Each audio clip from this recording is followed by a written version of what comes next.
Major demonstrations are expected around the United Kingdom on the second day of President Trump's state visit. I'm Ian Lee in London with today's politics and protests.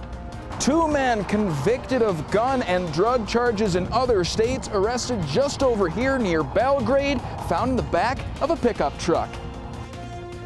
Good morning, 6:29 here on your Tuesday. I'm Missy O'Malley with Chet Lehman. Matt Elwell has our forecast here in just a moment. Top story for you now.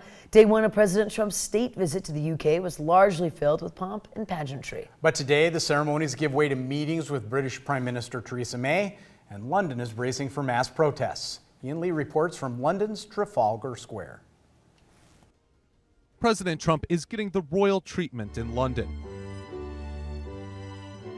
Day one of Mr. Trump's state visit to the UK ended with a lavish banquet at Buckingham Palace. Mr. President, as we look to the future, I'm confident that our common values and shared interests will continue to unite us. Queen Elizabeth toasted what she called the immensely important relationship between Washington and London. President Trump then responded in kind. On behalf of all Americans, I offer a toast to the eternal friendship of our people, the vitality of our nations, and to the long-cherished and truly remarkable reign of Her Majesty, the Queen. Last night's gala dinner marked the end of the ceremonial phase of this visit. Today, Mr. Trump gets down to business, meeting with Prime Minister Theresa May and other leaders. Officials are bracing for major protests in the city of London. The largest demonstration will be here in Trafalgar Square, less than half a mile from where the president will be.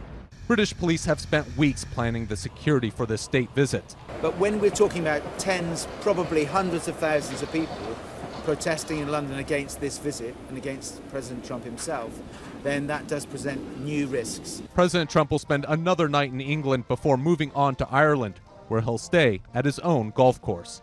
Ian Lee, CBS News, London. Now this evening, the President and First Lady will host a dinner at the U.S. Ambassador's residence. Prince Charles and his wife Camilla will be the guests of honor. It'd be so fun to have a little drink with the Queen.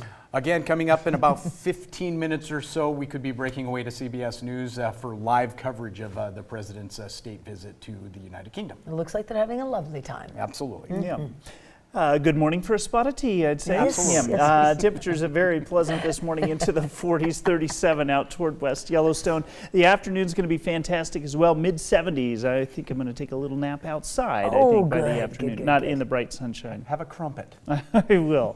We'll talk about our crumpet weather and whether we need to bundle up by the weekend. That's all coming up in just a few minutes. That's fabulous. 6:32 here. Our top local story for you now. A Montana Highway Patrol trooper pulls over a pickup truck that had two men riding in the back. It wasn't long before they found a lot more. MTN's Cody Boyer shows us where the whole thing happened and has the details.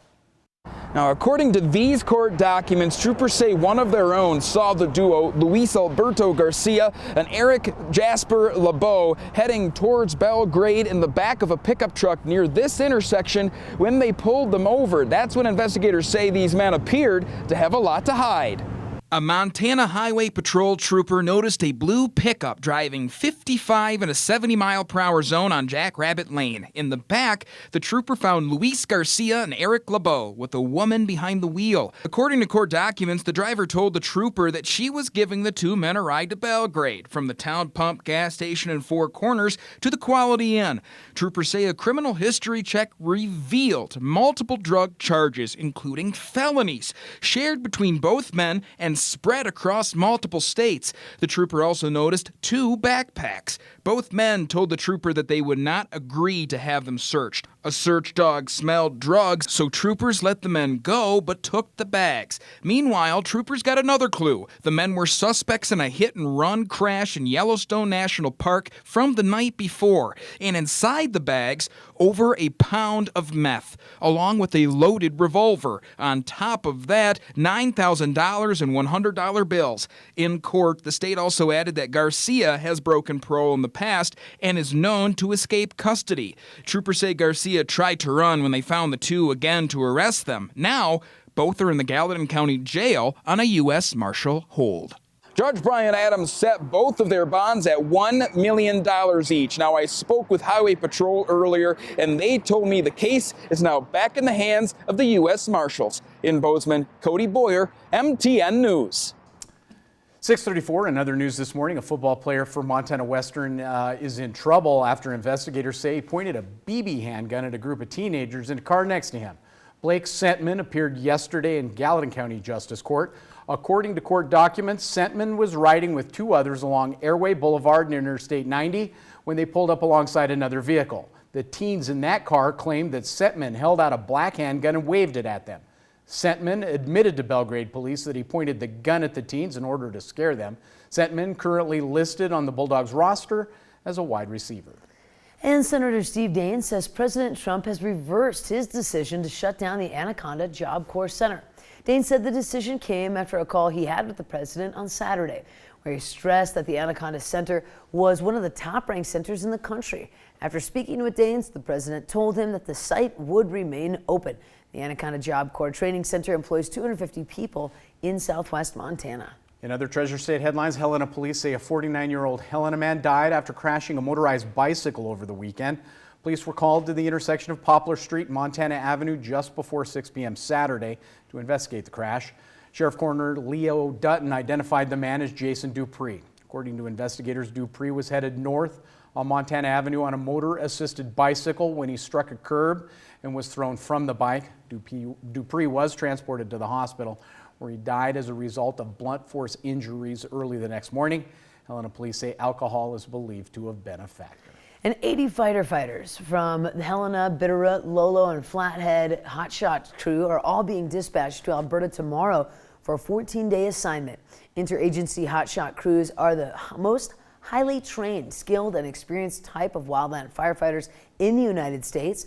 At least 4 large wildfire complexes are burning in Alberta, along with many other smaller fires. And the Montana Supreme Court will look a little different next year. Justice Lori McKinnon says she will not be running for re-election. McKinnon's husband is a dentist who formerly worked for the Indian Health Services in Browning. He recently took a new job in a health clinic near Winston-Salem, North Carolina. The 59-year-old former state district judge in Montana's 9th district won election to the High Court back in 2012. She was considered part of the conservative wing of the closely divided court, but had been moving a swing vote on some closely decided cases. Her absence will now set up for a battle for the open seat. It could affect the political balance of that 7-member court. And a grizzly bear has been euthanized in northwest Montana because it had become dependent on human food. Montana Fish, Wildlife and Parks reported that they captured a male grizzly bear north of Kalispell last week. FWP reports that the bear had repeatedly broken into chicken coops and killed numerous chickens over the past several days. And a new era at the Metro Park. The new naming contract goes into effect this month. The arena will now be known as First Interstate Arena, but it will still be a couple months before the signage on the building gets changed. Metro Park employees say the goal is to have the new signage up by Montana Fair, which begins the second week of August. But this change will affect buying tickets, as you will now be looking for shows and seats at the First Interstate Arena. That change can already be seen online as something to pay attention to when buying tickets to events. Back in January, Yellowstone County Commissioners accepted the bid from First Interstate Bank, 5-year, $875,000 contract to replace the expiring deal with Rimrock Auto Group. And a Chinook High School senior is bringing home some money for his business after a national competition. Last Friday, Cord Schneider competed against 10 other students at the Youth Entrepreneur Startup Challenge in Michigan.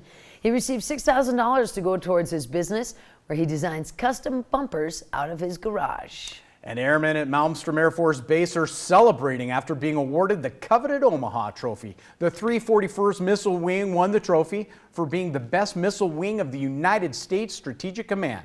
The Omaha Trophy dates back to 1971. At the time, a single trophy was presented as a token of appreciation to the command's best wing. Their tradition evolved now into 5 awards. Oh, we think you're going to love this one. Take a look at this cool view. An astronaut aboard the International Space Station aimed a camera towards the Rocky Mountains to capture this image of Flathead Lake.